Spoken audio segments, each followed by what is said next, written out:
Alright guys, so I'm back with the follow-up video of my Freightliner Tornado with Series 60 14-liter EGR, and this is a follow-up for EGR deleting the EGR and getting the turbo, which is non-wastegate turbo, and the turbo is from Borg Warner 171702. That's the number of the turbo, S400. I got that one installed, got the EGR delete, reprogrammed the ECM. It costed me about 1,500 Canadian dollars for the turbo and 900 Canadian dollars for the software update, and the total cost was 3,600 Canadian dollars. Deleting the EGR, welding the manifold. We used the old manifold by blocking the EGR outlet, air outlet, and we have used the other side joint of the manifold, the air intake joint. It had a pipe going into the EGR.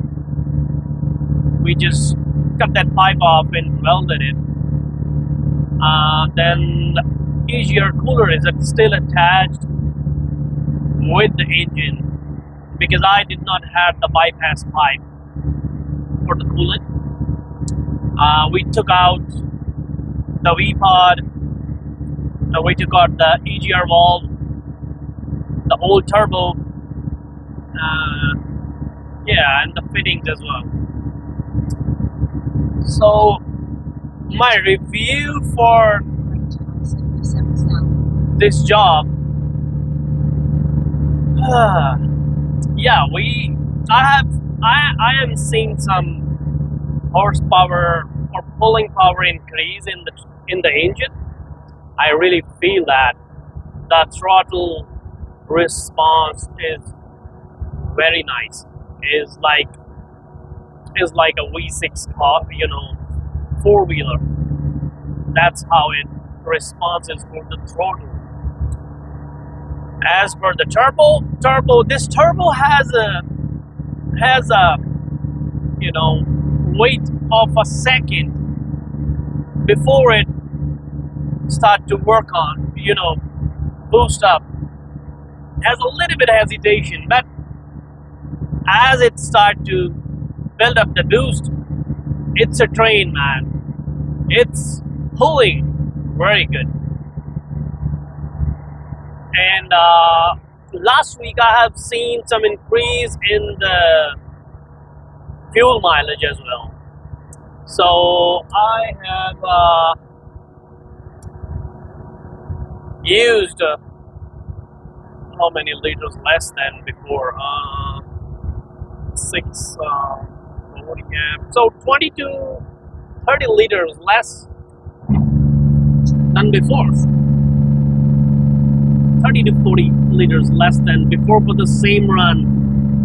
And for the last trip I did, I had 35,000 pounds, and the fuel I was comparing with when I did that run, I had like 22 to 25,000 pounds, so 10,000 pounds more than before.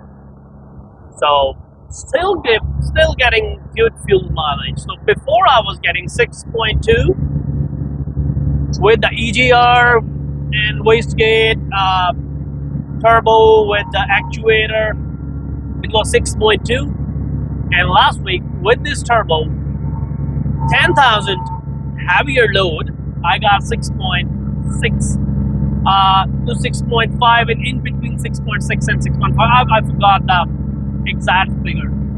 So the fuel mileage is good, the pulling power is good, the sound of the truck is excellent, Jake brakes are so loud.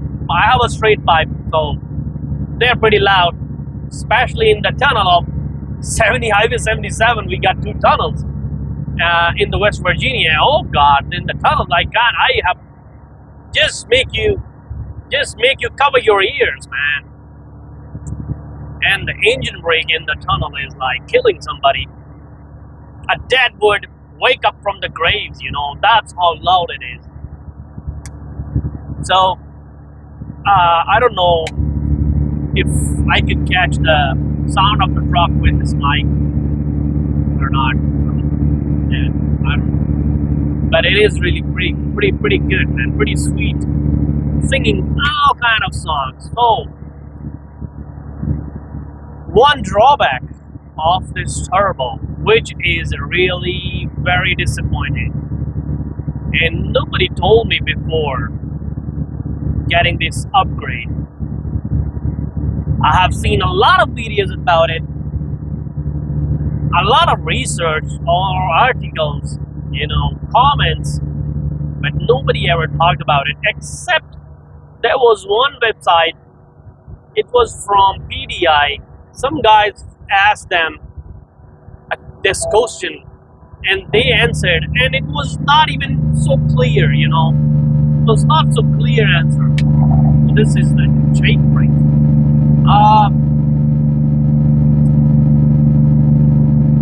If you are getting this upgrade, you are sacrificing your Jake brake power. The power of the Jake brakes, the stopping power of the Jake brakes, you are sacrificing that for sure. Before I was Jake braking on the all six cylinders, I was getting like 20, this is 10, so roughly 18 to 20 psi of turbo response, and it was like, yes, the truck is trying to stop. If you turn off the Jake brake switch, you will feel that. As the Jake brake stop working, you'll feel that. But after getting this turbo, it's gone, man. The Jake brake is weak. It's weak, like it's only using 4 cylinders instead of 6. That's how weak you are. I don't know. I'm having all 6 cylinders doing the Jake brake thing, but what you feel is like 4 cylinders are Jake braking and 2 are not. This is the sacrifice you have to make if you are getting this upgrade. Oh yes, you're getting better fuel mileage. Oh yes, you're getting better pulling power. Oh yes, your truck is gonna sound so good, like real old trucks. Oh yes, the throttle power is, the throttle response is way better than before, but losing the Jake brakes, having weak Jake brakes, I think is a big sacrifice, man. Nobody told me that. If I would have known that before, I would not recommend that, man. Running into North Carolina,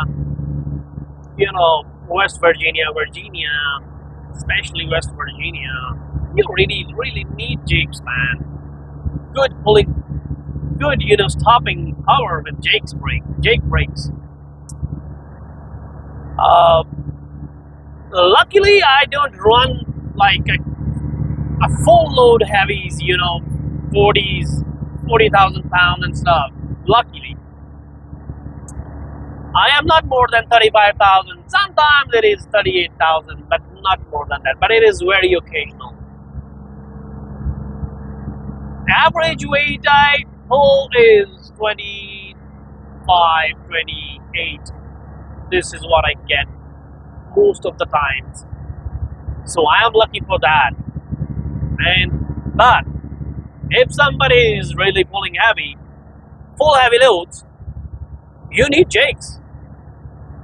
Climbing down these hills, running down these hills, man, you need jakes. That's what you're gonna sacrifice if you are doing this upgrade. If you're pulling heavy, I don't recommend doing that, man. I really don't recommend doing that. No. Other than that, if you are running flat, you're not running into the hills, I think this upgrade is gonna save you a lot of fuel, man. And you won't even feel the smaller hills. Kind of 3%, 4% grade is like nothing. You don't need to even change your shift a half of a gear. No, you don't need to. I really didn't felt any 4% or 3% grades, which I used to feel before. Yeah, if we talk about 5% and more than 5% grade, oh yes, you kind of, if you have a more than 20,000 pounds, you gotta shift some gears, man. But 4%, it's not even there. What else I can talk about? Yeah, one more thing. I can see a little bit increase in the oil pressure. My oil pressure is increased with 5 points. Before it used to say on 1400 to 1450 RPMs, it used to say at 50. Now it is 55. I don't have any idea. Might be because the oil is not going into the EGR valve. It is saving that effort. The oil pump is saving that effort. So that's why the oil pressure might have it. Other than that, the truck is running cold.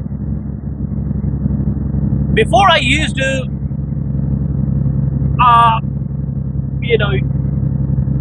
the water temperature used to stay around 180 to 190. It stays 170, 160.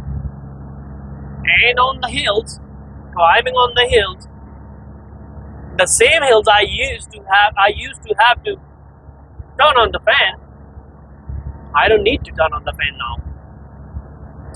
Even in the parking lot or at a company backing up in a dock, sometimes if it's taking time over there, just moving a little bit, playing with the truck, the fan used to turn on, and now if I'm idling like that, it starts getting cold because the EGR is not there to send that hot air coming out of the cylinders back into the cylinder head. It's getting fresh air, the new air, more oxygen. So this is it. Like good upgrade, but one small sacrifice. But yet I don't know the long-term effects of this, because this engine is not designed to run this turbo, and it was initially designed for the EGR. So there might be some long-term, effects of doing that, which I don't know yet. So I would save my final review reserve for this upgrade. for 2 to 3 months or 4 months, there might be something which, you know, could change my review for this upgrade after few months. You know, so far what I felt, I have been explained in the video as much I could. You know, so far I'm happy, but I don't know the long-term effects of this upgrade, of doing that to the engine. So I'll make another video after 3-4 months. Then I could, you know, explain better with confidence and give a solid review for this upgrade. So I hope my video would help somebody who is planning to get EGR delete and getting this turbo. And you could, you know, have some knowledge, even if you're not doing this upgrade. It's a good knowledge. So thanks for watching and be safe.